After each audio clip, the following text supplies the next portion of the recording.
good to be back in Georgia. Thank you, everyone. Can we please hear it for Tyler? I want to thank Tyler for that incredible introduction. I invited him and several other young entrepreneurs to come and visit with me at the White House. And we had a really very long and important conversation about the future of America. And Tyler, you represent the best of our future. Thank you for that.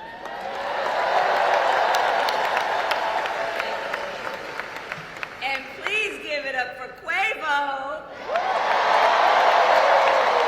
And Megan.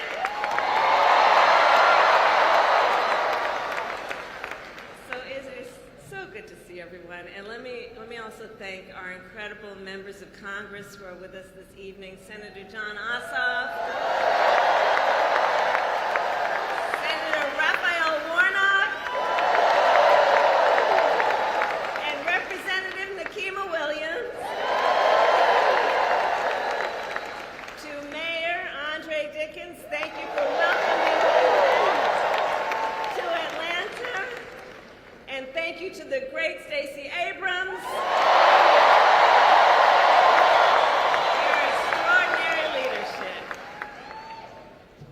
Georgia, it is so good to be back, and I am very clear.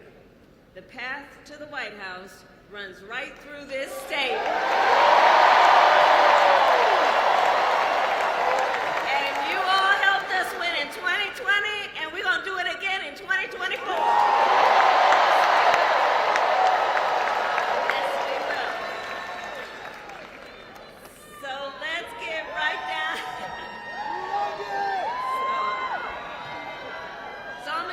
I'm gonna get into some business now.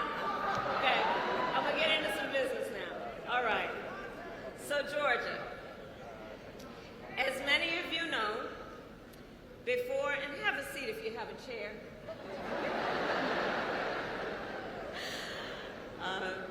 As many of you know, before I was elected vice president, and before I was elected a United States Senator, I was an elected Attorney General and an elected District Attorney. And before that, I was a courtroom prosecutor. So in those roles, I took on perpetrators of all kinds.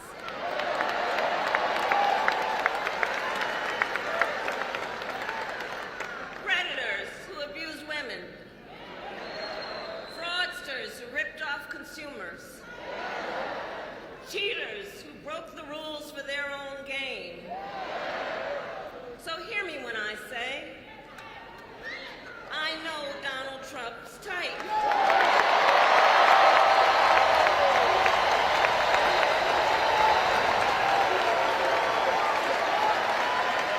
I know the type.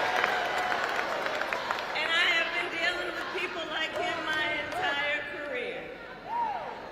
For example, as Attorney General of California, I took on one of our country's largest for-profit colleges that was scamming students. Well, Donald Trump ran a for-profit college that scammed students.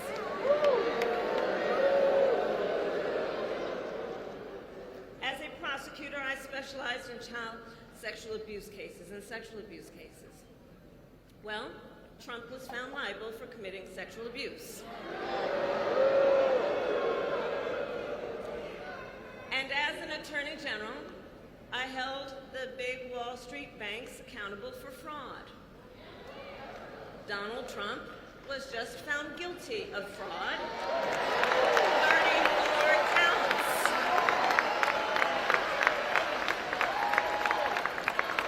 So in this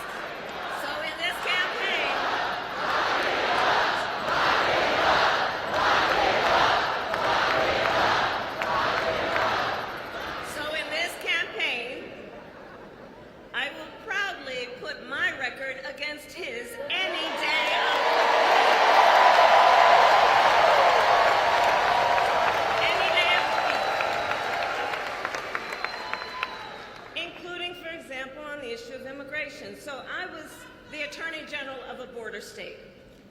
In that job, I walked underground tunnels between the United States and Mexico on that border with law enforcement officers. I went after transnational gangs, drug cartels, and human traffickers that came into our country illegally. I prosecuted them in case after case, and I won. Donald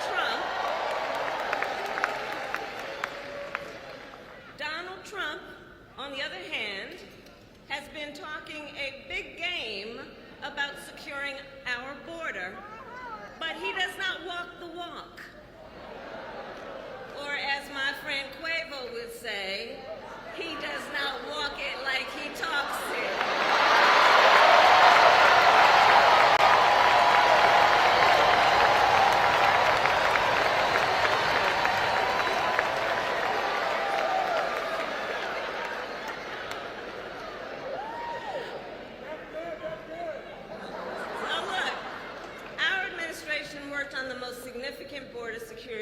In decades. Some of the most conservative Republicans in Washington, D.C. supported the bill. Even the Border Patrol endorsed it. It was all set to pass. But at the last minute, Trump directed his allies in the Senate to vote it down. Right. He tanked the bipartisan deal because he thought it would help him win an election. Which goes to show Donald Trump does not care about border security. He only cares about himself.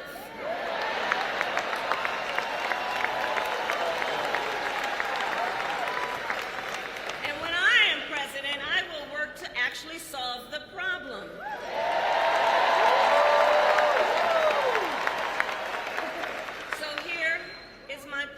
To you. As president, I will bring back the border security bill that Donald Trump killed, and I will sign it into law and show Donald Trump what real leadership looks like.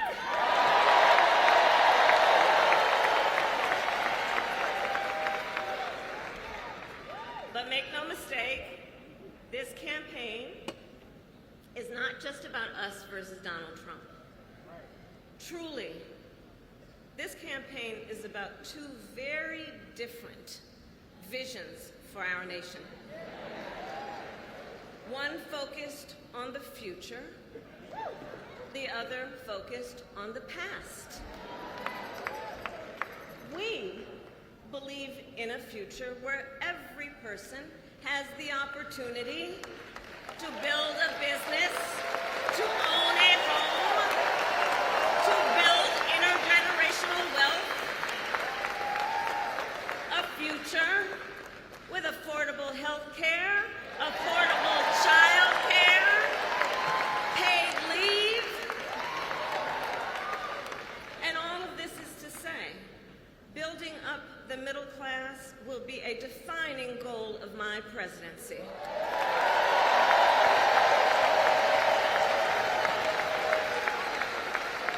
Because we here all know, when our middle class is strong, America is strong.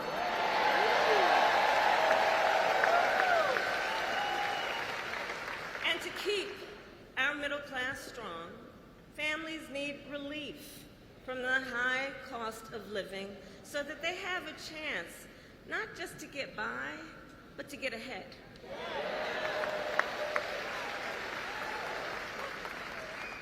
And yes, it is true that by many indicators, our economy is the strongest in the world. But while inflation is down and wages are up, prices are still too high. You know it and I know it. And when we win this election, here's what we're going to do about it. On day one, I will take on price gouging and bring down costs.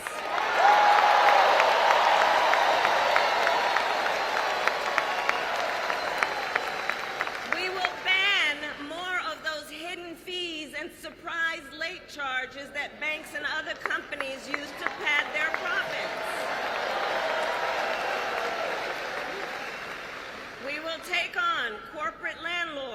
cap unfair rent increases.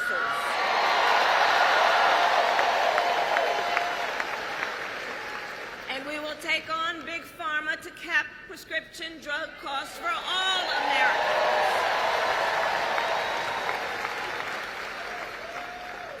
Our plan will lower costs and save many middle-class families thousands of dollars a year. But Donald Trump has a different plan in mind, one that would raise prices on middle-class families. Just look at his Project 2025 agenda.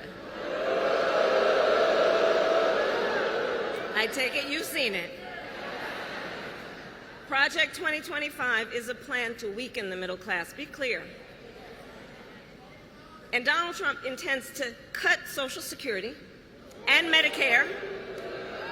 He intends to give tax breaks to billionaires and big corporations. He intends to gut our investments in clean energy jobs. He intends to end the Affordable Care Act, to take us back to a time when insurance companies had the power to deny people with pre-existing conditions. You guys remember what that was? Children with asthma, breast cancer survivors, grandparents with diabetes. Georgia, America has tried these failed policies before, and we are not going back. We're not going back.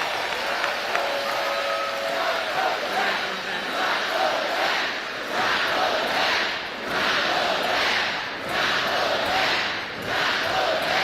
That's right. And we are not going back because ours is a fight for the future. And it is a fight for freedom. Across our nation, we are witnessing a full-on assault on hard-fought, hard-won freedoms and rights.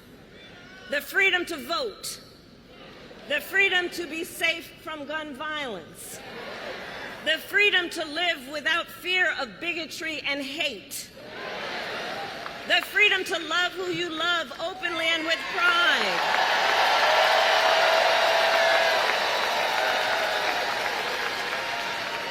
the freedom to learn and acknowledge our true and full history.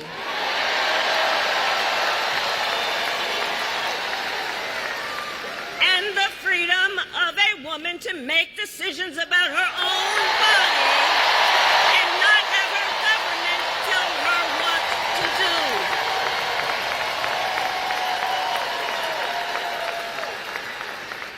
Ours is a fight for the future and for freedom. And I don't have to tell folks in Atlanta that generations of Americans before us led the fight for freedom. And now, the baton is in our hands.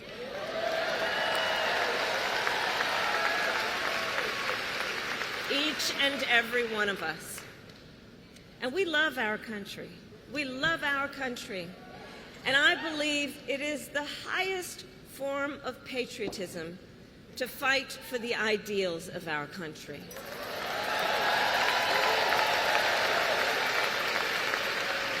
And so, we who believe in the sacred freedom to vote will finally pass the Freedom to Vote Act and the John Lewis Voting Rights Advancement Act.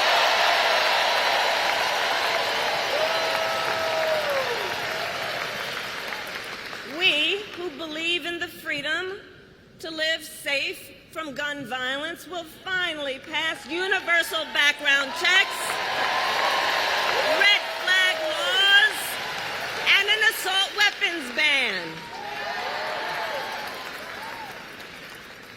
We who believe in reproductive freedom will stop Donald Trump's extreme abortion bans, and when Congress passes a law to restore reproductive freedoms, as President of the United States, I will sign it into law.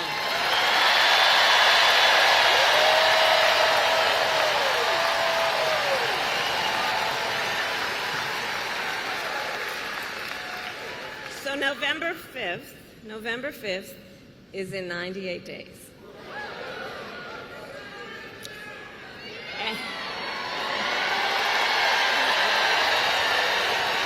So, in 98 days, and let's level set. Friends, let's level set. We have a fight in front of us. We have a fight in front of us, and we are the underdogs in this race. We are. But you see, this is a people-powered campaign. Ours is a people-powered campaign. In fact, after I announced my candidacy, we saw the best week of grassroots fundraising in presidential campaign history.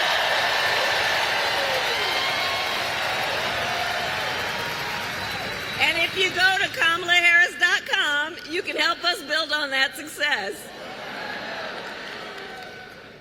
So the momentum in this race is shifting. And there are signs that Donald Trump is feeling it.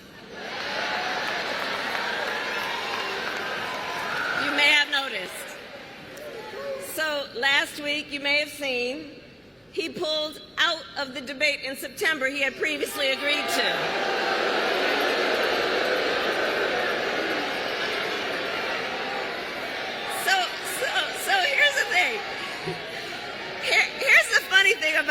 Here's the funny thing about that. So he won't debate, but he and his running mate sure seem to have a lot to say about me. And by the way, don't you find some of their stuff to just be plain weird?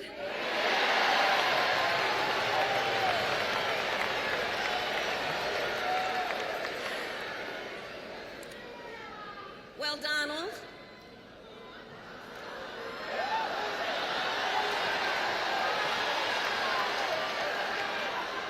I do hope you'll reconsider to meet me on the debate stage.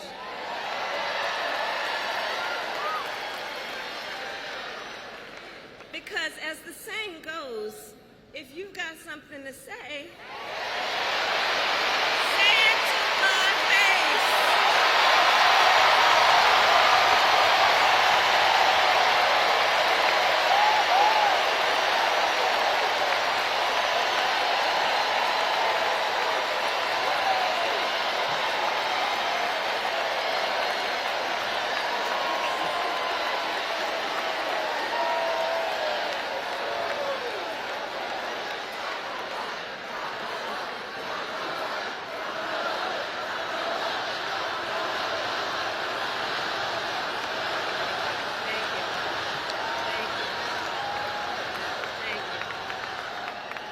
Georgia, in the next 98 days, we have our work cut out for us.